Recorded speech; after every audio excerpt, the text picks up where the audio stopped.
When I found out that the house I had just bought for $380,000 had been the scene of a brutal crime, I froze. I looked at the walls in the living room, freshly painted light blue, and it felt like the color drained from them. That same room where I had imagined placing my first couch, where I dreamed of welcoming friends, was the very place where something terrible had happened. No one told me. The real estate agent never mentioned it. The sale documents were spotless. The neighborhood seemed peaceful. I thought I was making the best deal of my life. But now, every time I slept in that house, it felt like someone was there with me. And worse, someone who didn't want to be there. Would you buy a house for $380,000 knowing that a violent crime had taken place inside? I didn't know. And that's exactly what dragged me into a nightmare no real estate investment course could prepare me for. I was 29 years old. It was my first purchase. My first investment. And it nearly became my last. In this video, I'm going to tell you everything that happened, and how this story led me to discover laws that very few people know about, but that can protect your money, your peace of mind, and even your physical safety when you're buying a home. Stay with me until the end, because I'm going to show you how you can investigate the history of a property before closing any deal, and what to do if it's already too late. It was April 2023. The real estate market in Austin was completely insane. Houses were selling in a matter of hours, California investors were paying cash, and agents could barely keep up with the demand. And me? I had been living in a roadside hotel for 3 weeks, eating grocery store salads and waiting to find the right house. I had been saving that money for years. Part of it was an inheritance from my grandmother, and part was my savings from almost a decade working as an administrative assistant. Now I wanted to make that money grow. The plan was simple: buy, renovate, and rent. Start small and build up. No mansions, no absurd risks. Just a good property in a good neighborhood. That's when Jake showed up. Jake was the typical Texas realtor, friendly, straightforward, and full of catchy sales phrases. He said he was there to help me. That morning, after visiting yet another overpriced and cramped house, Jake called me saying he'd found the hidden gem I'd been looking for. He sounded so excited, you'd think the place was made of gold. "Sarah, this is an opportunity you can't pass up. It's going to sell today. I know the seller's agent, I can get it for you with a good deal." I was exhausted from searching and paying for hotel nights. The idea of finally having my own place in Austin, especially with the market climbing non-stop, was tempting. I took a deep breath, grabbed my rental car, and drove to the address he gave me, number 34, on a quiet, tree-lined street with kids riding bikes.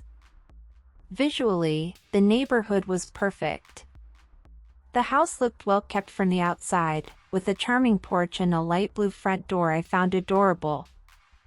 Inside, it wasn't luxurious, but it was spacious, with beautiful natural light in the living room and a backyard with potential.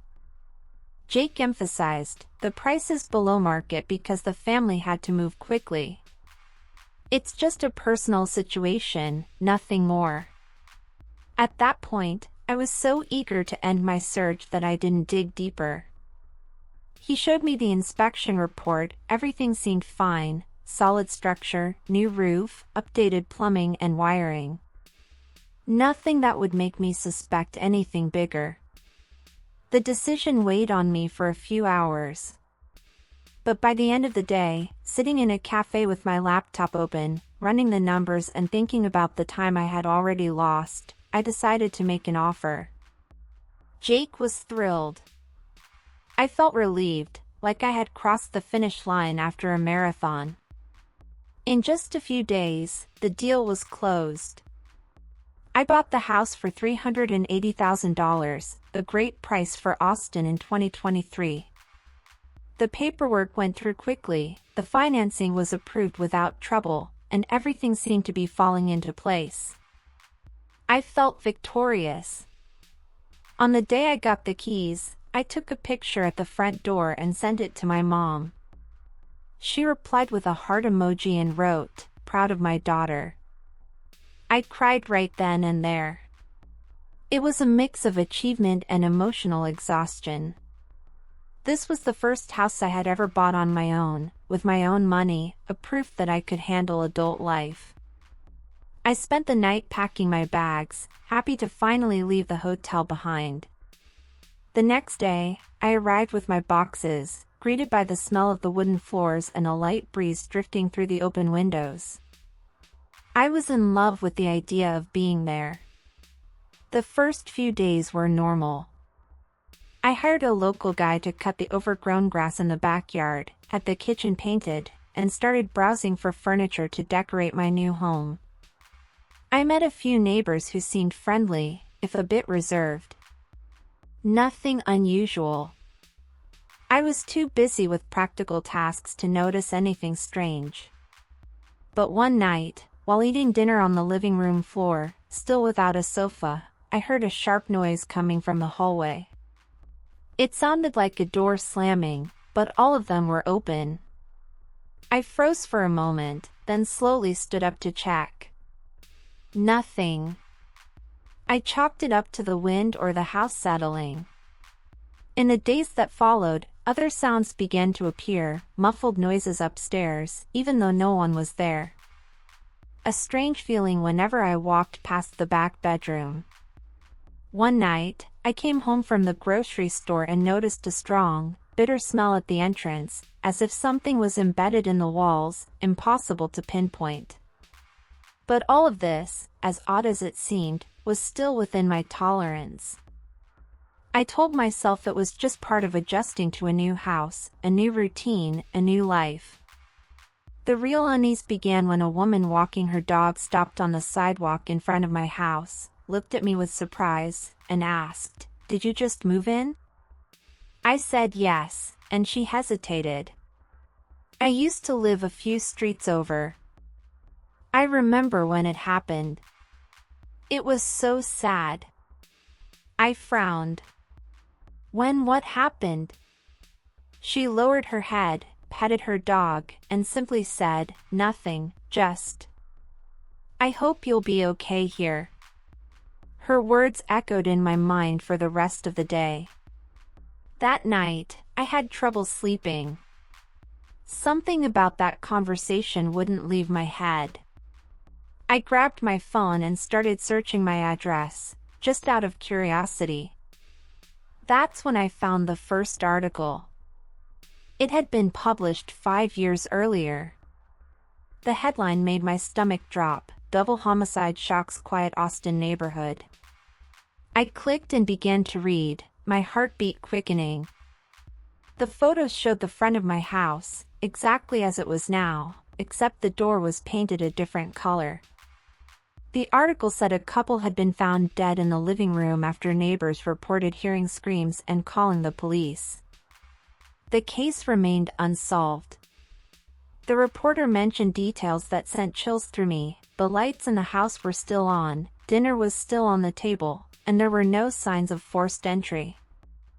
I pulled the phone away from me, as if it were something toxic I didn't want to touch. But little by little, curiosity won, and I went back to reading. The further I got, the more my body tensed. It was as if, suddenly, every wall in that house was soaked with something I hadn't seen before. I stood up, walked through the living room, and looked around. The soft light that once felt cozy now seemed cold, almost clinical. And that unsettling feeling in the hallway, maybe it wasn't my imagination. I picked up my phone again and decided I needed confirmation. I texted Jake, "Did you know what happened in this house?" He took a while to reply, and when he did, it was vague. "Sarah, things like that don't affect market value." And legally, I'm not required to disclose anything that isn't structural. You bought a property in good condition, meeting all the regulations. I stared at the screen, stunned. So he knew. Anger came first, but soon it gave way to something deeper, a gnawing discomfort. It wasn't just about buying a house where something terrible had happened. It was about what that meant to me, emotionally. I had always believed that the energy of a place mattered, and now I was living inside the scene of a tragedy. In the days that followed, I started paying more attention to the neighbors. Some avoided eye contact when they passed me. Others were friendly, but always with a cautious air, as if they didn't want to get too involved. I decided to go to the local library to dig through the newspaper archives. I grabbed a stack of old issues and started flipping through them. Each new clipping seemed to piece together a dark puzzle, neighbors describing the couple as quiet but reserved, the last time they were seen alive, the night when everything happened. There was an enigmatic mention that the wife seemed worried in the weeks before. That's when I saw their picture. I recognized the bedroom in the background immediately, the same one that now sat empty in my house. They had taken the photo there, smiling, with an old lamp beside them. A knot formed in my throat. I knew I wasn't imagining it. Every time I walked past that room, I felt a weight, as if the air was denser there. That night, when I got back home, I tried to follow my routine as usual. I made dinner, washed the dishes, put on a movie. But during the movie, I heard footsteps upstairs. The thing is, I never used the upstairs. I hadn't even furnished that space yet. I froze on the couch, remote in hand, unsure whether to get up or pretend I hadn't heard anything. After a few seconds, the sound stopped. I went upstairs slowly, my heart racing. There was nothing, no open windows, nothing out of place. But when I reached the hallway, I caught that same bitter, metallic smell from the other night. It was strong, coming from the back bedroom. I stepped inside and turned on the light. The room was empty, of course. But there was something in the air, not just the smell, but a sense that someone had just been there moments ago. That was the first night I truly had trouble sleeping. I tossed and turned, feeling like the house was awake with me. Every creak of the floor or faint noise made my whole body tense. It was no longer about believing in energy or not, it was about the fact that I didn't feel safe inside the place that was supposed to be my refuge. The next day, I went back to the library. I needed to know more. The librarian, a gray-haired woman with sharp eyes, noticed my persistence with the archives and came closer. "Are you researching the case from Willow Street?" I nodded, and she looked at me with a mix of sympathy and curiosity. "You're the new owner?" When I said yes, she shook her head. I remember that night. It was strange. The police never disclosed everything. Just that there were no signs of forced entry and, well, some people think it wasn't someone from outside. That sentence echoed in my head on the way home. It wasn't someone from outside. If it wasn't someone from outside, then who was it? The librarian's words stayed with me the rest of the day. It wasn't someone from outside. Simple, yet heavy with meaning. If she was right, that meant the crime wasn't a robbery or some random attack. It meant the person who took those lives knew the couple well. Maybe had even been in the house many times before the tragedy. When I got home, I stood at the front door as if just crossing that threshold took effort. The silence in the entryway felt thicker than usual, like the house itself was watching me. I set my bag down on the console table and stood still for a few seconds, listening. Nothing. I went straight upstairs to the back bedroom, the one from the couple's photo. The door was ajar, and the dim afternoon light filtered through the window, casting long shadows on the floor. I stood there on the threshold, trying to imagine what their life had been like before that night. Did they laugh together? Did they make plans for the future? Or had their days already been filled with tension, like the newspaper clippings suggested? In the corner of the room, I noticed something I'd never seen before. A small crack in the wall, right near the baseboard. I knelt and touched the surface. It wasn't just a crack, it looked like someone had forced something there, as if trying to hide or remove something. I scraped it lightly with my nail, and a tiny piece of paint flaked away, revealing a different material underneath. I didn't dig further, but the discovery unsettled me. I went back downstairs and tried to distract myself with a coffee. I picked up my phone and decided to message the librarian. I got her number through a friend who'd lived in town longer. I typed, "Can you tell me more about what happened that night?"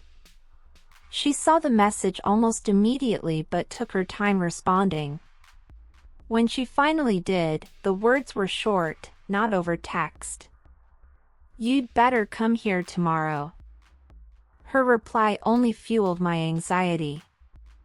I spent the rest of the night pacing the house, opening and closing doors, as if making sure everything was in place. At 11:30, ready for bed, I heard it again. Not the usual wood creak or the wind against the window, a slow dragging sound, coming from upstairs. I climbed the stairs carefully, each step groaning under my weight. When I reached the hallway, the heavy silence felt even heavier. A cold scent filled the air, like I'd just opened a window to winter, except every window was shut. I stood there for a moment before spotting a small, folded, yellowed piece of paper on the floor of the room at the end of the hall. I walked over and, with slightly trembling hands, unfolded the old sheet. It was a letter, written in slanted handwriting, dated about 5 years ago, a few months before what the police had called a domestic accident. In the middle of the text, one sentence pierced my chest: "I can't take it anymore, and you know why." The letter was a raw confession from the woman who had lived there before the tragedy. She wrote about a relationship that had turned into a nightmare, constant fights, veiled threats, a life marked by fear.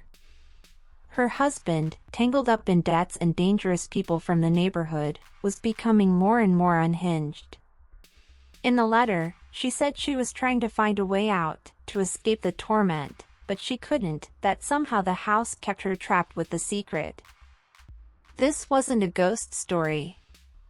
It was a cry for help from someone who had lived through something terrible, and in a way, it was still there, invisible to future owners, until I found that piece of paper lost in time.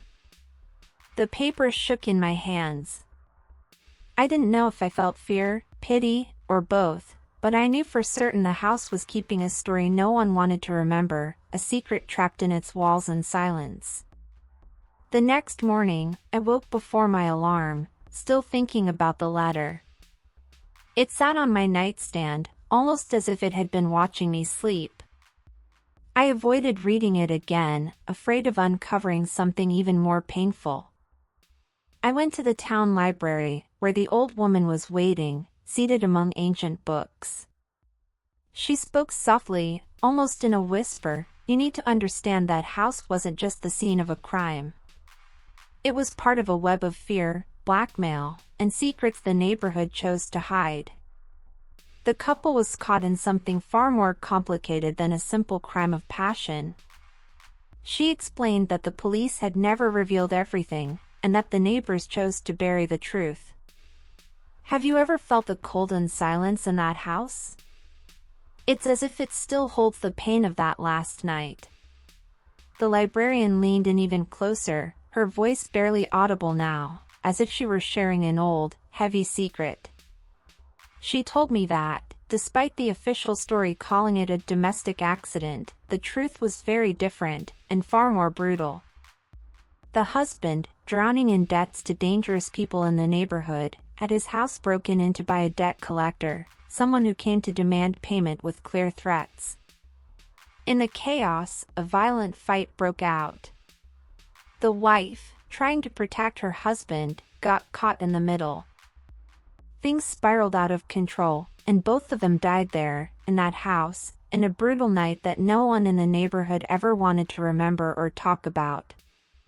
She explained that, out of fear, the neighbors had turned a blind eye to what had happened, letting silence swallow the truth. That's why that letter, left behind by the woman years earlier, felt like one last scream trapped within the walls, a desperate cry for help that no one heard in time. The day I found it, I barely slept. The image of that old news clipping and the photograph of the house still haunted me, but there was something more urgent to face: the financial loss. I opened my spreadsheet and stared at the numbers. In less than a week, my house had already dropped at least 20% in value from what I paid. And it wasn't just a matter of market value, it was the weight of the truth I now carried, the kind of thing any future buyer could discover with a simple search. I called Jake first thing in the morning. His voice was smoother than ever, as if every word had been rehearsed. "Sarah, I understand this is uncomfortable, but the Austin market is hot. This won't affect you as much as you think," he said, trying to convince me I was overreacting. But I wasn't. I'd already spoken to 2 independent appraisers, and both confirmed that a violent crime history scares off buyers and drastically reduces a property's liquidity. I decided to cut to the chase. "Jake, did you know about this before selling me the house?" There was a pause far too long to be innocent. "It wasn't relevant to the purchase process," he said, as if a murder were just a minor detail. That's when I realized I wasn't dealing with simple negligence. I was dealing with someone who knew how to work the loopholes and was willing to use them against me. I wanted to scream, to expose what he'd done, but I also knew I had to stay calm. It was time to document everything. Every message, every email, every conversation. If I wanted to fight back or at least minimize my losses, I'd have to play his game and beat him at it. After that call, something shifted inside me. I was no longer just shocked or sad, I was determined. I spent the next hours combing through every document from the sale, as if searching for a hidden code. Contracts, reports, correspondence, anything that could prove omission or bad faith. I also began studying Texas real estate law. I learned that while sellers aren't required to disclose every detail about a property's past, there are clauses about facts that materially affect market value.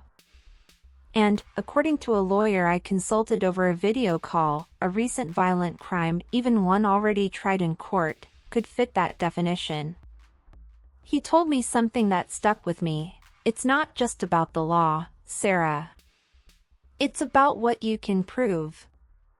At the same time, I knew keeping the house idle meant bleeding money. Taxes, insurance, maintenance, every day was a loss. So I came up with a 2-pronged plan: find a way to hold Jake accountable and, at the same time, explore the possibility of renting out the property temporarily. I spoke to a realtor who specialized in short-term rentals, and he suggested turning the house into a themed stay for true crime fans. I didn't know whether to laugh or cry at the irony, but the idea had potential to at least cover some of the costs. Between calls and meetings, I realized my mindset was changing. I wasn't the naive buyer who believed a house is always a good investment anymore. I was becoming someone who could negotiate, push back, and expose whatever needed to be exposed to protect my own assets. And in a way, that gave me a strange kind of strength. The next step was risky: confronting Jake publicly. I knew that if he felt the situation might tarnish his reputation in the market, he might agree to a settlement. And I was ready to play that card. I deliberately chose that cafe in downtown Austin. Bright, busy, with tables close enough that no one would dare raise their voice. I arrived 15 minutes early, ordered a strong black coffee, and sat facing the door. The goal was to watch Jake walk in, study every detail of his expression, and be ready for the exact moment our eyes met.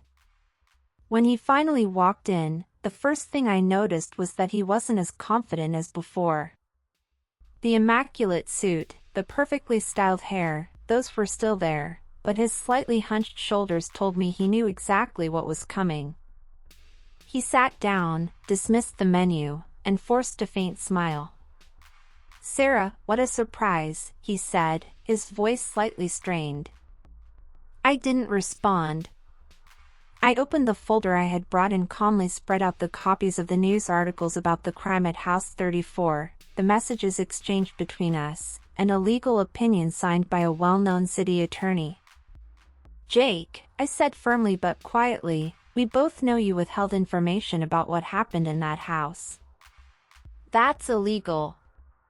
And if I wanted, I could turn this into a lawsuit that would ruin your reputation." He laughed, but it was a nervous laugh. He picked up one of the papers, pretended to read it, and handed it back to me like it was nothing important. "Sarah, that's just how the real estate market works. People move on. Houses move on from their past." I cut him off before he finished. "That house hasn't moved on, Jake. And neither will you, once I make this public." I pointed at the headlines. "Brutal crime at House 34 still haunts neighborhood residents." You know as well as I do that in a city like this, reputation is everything. He was silent for a few seconds, drumming his fingers on the table. Then he leaned back in his chair and crossed his arms. "What do you want?" he asked bluntly.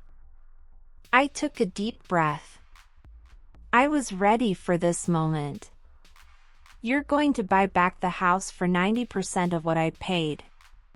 On top of that, you'll reimburse me for the maintenance expenses from the past few months."